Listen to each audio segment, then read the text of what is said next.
Halo semuanya, selamat datang di channel saya Jody Slim dan saya Jody Aransa. UTBK tahun 2022 ini penuh dengan kejengkelan, penuh dengan kerisihan, dan penuh dengan berita-berita yang unik ya teman-teman ya. Dimulai dari pembuatan akun LTMPT di awal-awal di mana situs webnya itu sering error. Menurut aku itu lebih parah dibandingkan tahun 2020 sama tahun 2021. Sampai-sampai banyak banget peserta yang terlambat atau nggak nggak jadi bikin akun LTMPT-nya, sehingga mereka nggak bisa ikut SNMPTN, nggak bisa ikut SBMPTN. Ditambah lagi ada banyak petisi-petisi yang bersebaran di mana-mana, sampai-sampai ada yang DM aku, "Kak, tolong Kak isi petisi ini untuk perpanjangan pembuatan akun LTMPT," gitu. Tapi alhamdulillah pihak LTMPT masih memberikan kesempatan untuk memperpanjang pembuatan akun LTMPT. Itu di awal-awal. Nah, sekarang ketika pelaksanaan UTBK ada berita yang viral ini yang terjadi di saat ini, yakni ada 4 peserta yang ketahuan menggunakan joki. Jadi beritanya seperti ini, aku bacain ya.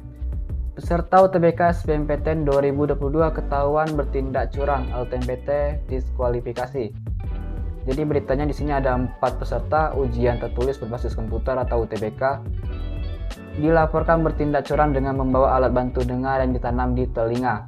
Aksi tersebut berhasil digagalkan oleh Panitia Pusat UTBK Universitas Negeri Jakarta atau UNJ.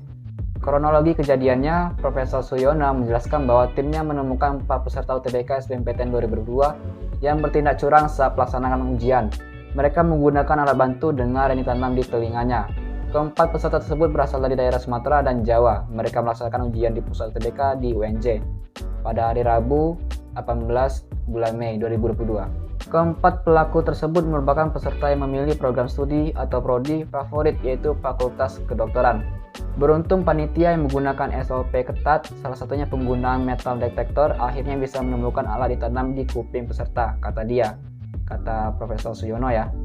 Modus aksi kecurangan dilakukan peserta UTBK SBMPTN 2022 ini menggunakan alat bantu dengan layaknya pendengar tunarungu. Jadi seolah-olah seperti alat dengar tunarungu, namun akhirnya pelakunya sudah mengakui imbuh dia. Lalu tindak tegas dari pihak LTMPT sendiri, yakni peserta tidak boleh melanjutkan ikut tes dan berarti tidak punya nilai dan diskualifikasi. Yaitu pasti teman-temannya mereka peserta-peserta yang curang seperti ini harus didiskualifikasi lah. Kalau bisa nih pemberian sanksi tegas itu, mereka tidak diizinkan lagi ujian di tahun berikutnya kalau memang di angkatan tahun 2022 ya. Tapi aku nggak tahu ya kalau dari pihak LTMPT-nya mereka diperbolehkan ikut UTBK lagi di tahun berikutnya atau enggak ya. Tapi yang pastinya sebaiknya mereka diberikan kesempatan lagi ya teman-teman ya. Karena kan setiap manusia itu punya kesempatan untuk berubah. Siapa tahu mereka berempat ini berubah, terus mereka lolos di kedokteran, terus jadi dokter terbaik di Indonesia ini. Siapa tahu gitu ya. Kita nggak tahu ke depannya gimana gitu ya. Tapi dari kasus ini pelajaran yang kita bisa ambil yakni kalian ketika melaksanakan UTBK SBMPTN itu jalankan SBMPTN itu sebaik mungkin, fair play lah ya, suportif lah ya, jangan ada yang kecurangan gitu.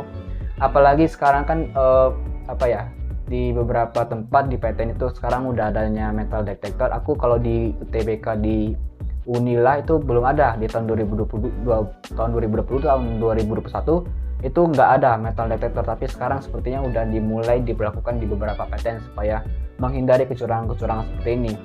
Jadi buat kalian yang melaksanakan UTBK, fair play, jangan curang, suportif.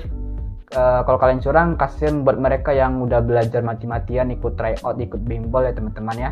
Jadi kalau misalnya dinyatakan lolos dengan kecurangan itu, betapa besarnya dosa kalian pada orang-orang yang tertindas seperti itu ya. Doa dari orang yang terzalim itu ya mujarab ya teman-teman. Siapa tahu mereka mendoakan kamu yang enggak, nanti kamu kuliah di jurusan kamu tapi kamu hasilnya ya hancur gara-gara kecurangan itu. Semangat buat kalian yang melaksanakan UTBK tahun 2022 ini, jangan curang teman-teman ya. Meskipun kalian terlambat belajar ataupun nggak belajar, kalian bisa tonton video aku satu ini ya. Aku juga menjelaskan bagaimana aku bisa lolos di UTBK tahun 2022 meskipun nggak belajar teman-teman ya. Baik, terima kasih nonton video ini sampai habis, dan kalau ada kata-kata yang salah, saya maaf, saya jadi saya pamit undur diri dan sampai jumpa, bye bye.